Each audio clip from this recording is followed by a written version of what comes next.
बिस्मिल्लाहिर्रहमानिर्रहीम। अस्सलामुअलैकुम। आज हम बनाएंगे एक अंडे और थोड़े से मैदे के साथ बहुत ही मज़ेदार बिल्कुल न्यू किस्म की रेसिपीज़, जो बनाने में बहुत ही आसान और खाने में बहुत ही मज़ेदार है।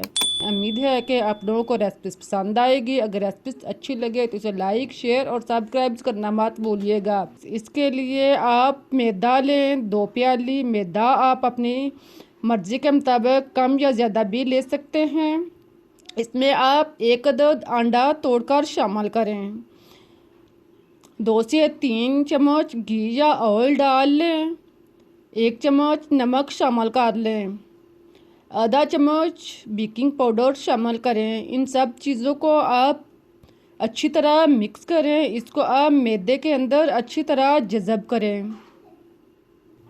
जब सारी चीज़ें मैदे के अंदर अच्छी तरह मिक्स हो जाएं, जज़ब हो जाएं, तो आप इसमें पानी लगाएं और इसको आप इकट्ठा करना शुरू करें।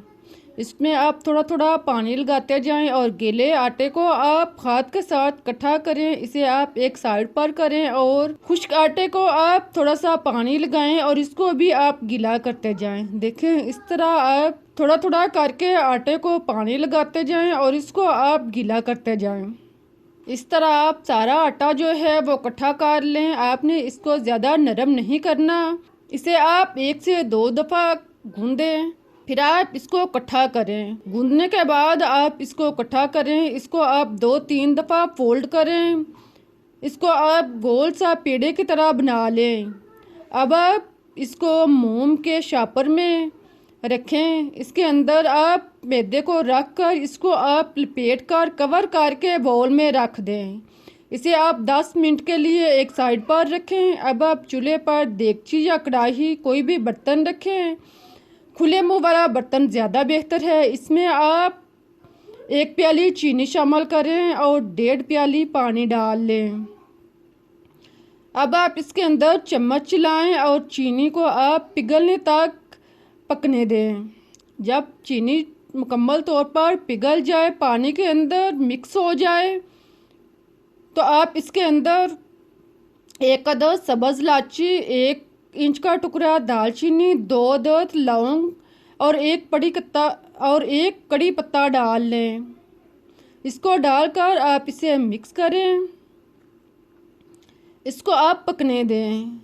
1 स्लाइस लीमू लें। इसके आप 3-4 टुकड़े स्लाइस कटे हुए इसके अंदर शामिल करें। अब आप इसको पकने दें। साथ में आप फूड कलर, चुटकी भर गंदम के दाने जितना आप फूड कलर इसमें शामिल करें। ज़्यादा आपने नहीं डालना। इसको डालकर आप मिक्स करें। इसे आप पकने दें कि शीरा जो है वो गहरा हो जाए। आप हाथ से चेक कर लें कि जब ये हाथ के साथ चिपकना शुरू हो जाए तो समझ लें कि ये तैयार हो चुका है। आप इसको ढाँप कर एक साइड पर रखें ताकि ये गर्म रहे। अब आप आटा देखें, इसको आप शापर से अलग कर लें, निकाल लें। शापर से निकालने के बाद अब आप इसके 2 से 3 हिस्से में तकसीम कर लें ताकि आपको बेलने में मुश्किल ना हो। इसको आप गोल सा पेड़ा बना लें। देखें, इस तरह आप इसको इकट्ठा करें ताकि बेलते हुए आसानी रहे और आप आसानी के साथ इसको बेल सकें। इसके गिर्द आप खुश्क आटा लगाएं ताकि बेलते हुए ये बेलने के साथ चिपके नहीं। फिर आप इसको बेलना शुरू करें। इसको आप बेल का बड़ी सी रोटी बना लें। देखें, इस तरह आप इसको बेल कर पतला करते जाएं। इसको आप नॉर्मल साइज़ का स्नैक्स या रोटी तैयार कर लें। देखें, इस तरह की आप रोटी बेल लें जो ज़्यादा पतली ना हो और ना ही ज़्यादा मोटी हो। अब आप गोल किसी भी डिब्बे का ढक्कन ले सकते हैं या बाउल ले सकते हैं या कोई भी चीज़ दरमियाने साइज़ की आप लें। इसको आप रोटी के एक साइड पर रखें। इसको आप रख कर ऊपर से दबाएं और थोड़ा सा आप इसको हरकत दें तो ये स्नैक्स जो हैं वो बनते जाएंगे। इस तरह आप इसको साथ साथ ढक्कन उठाते जाएं और इसको रखते जाएं। इस तरह आप कम वक्त में बहुत सारी गोल सी रोटियां जो हैं वो तैयार कर सकेंगे। देखें आप एक रोटी से कितनी ज़्यादा गोल सी रोटियां जो हैं वो तैयार हुई हैं। रोटी के ऊपर इसी तरह ढक्कन से स्नैक्स तैयार करने के बाद अब आप एक साइड से रफ आटे को पकड़ें और इसको आप खींचकर अलग कर लें।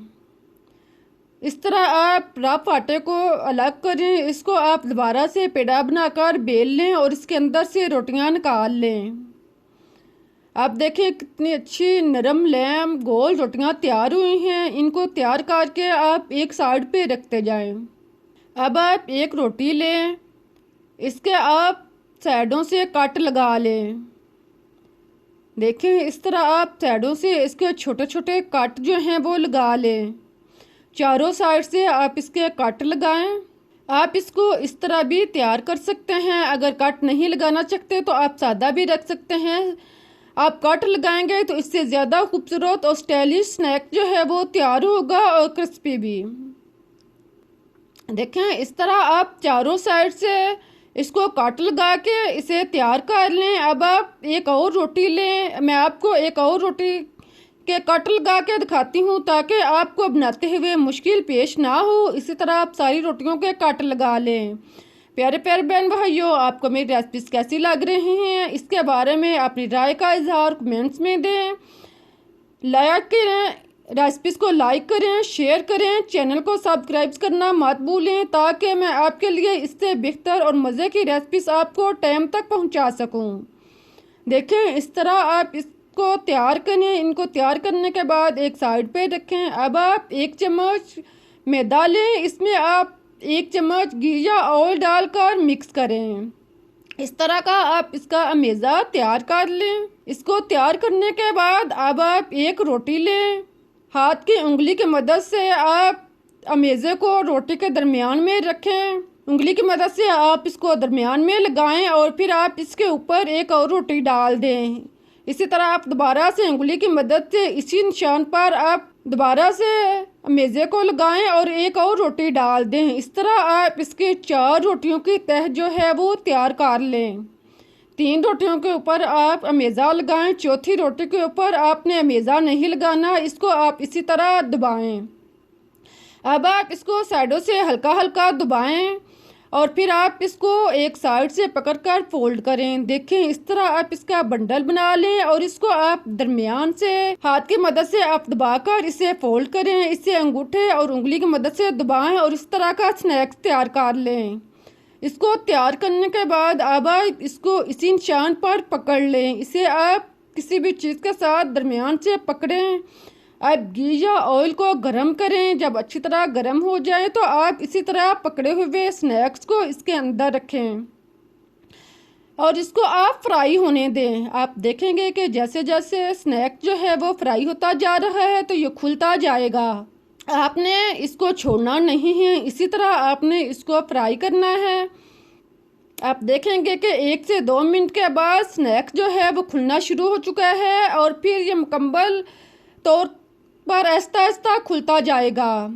जब ये खुल जाए तो आप इसको छोड़ दें। आप देखें अब इसकी तहें जो हैं वो खुल चुकी हैं। आप इसको हरकत देंगे तो ये अलग अलग होना शुरू हो जाएंगी। अब आप इसे छोड़ दें। इसके ऊपर आप चम्मच के साथ घी डालें ताकि ये अच्छी तरह फ्राई हो जाए। अब आप इसको डीपली फ्राई करें ताकि अंदर तक इसकी हर तह जो है वो फ्राई हो। आप देखें कि ये एक फूल की तरह का स्नैक जो है वो तैयार हुआ है।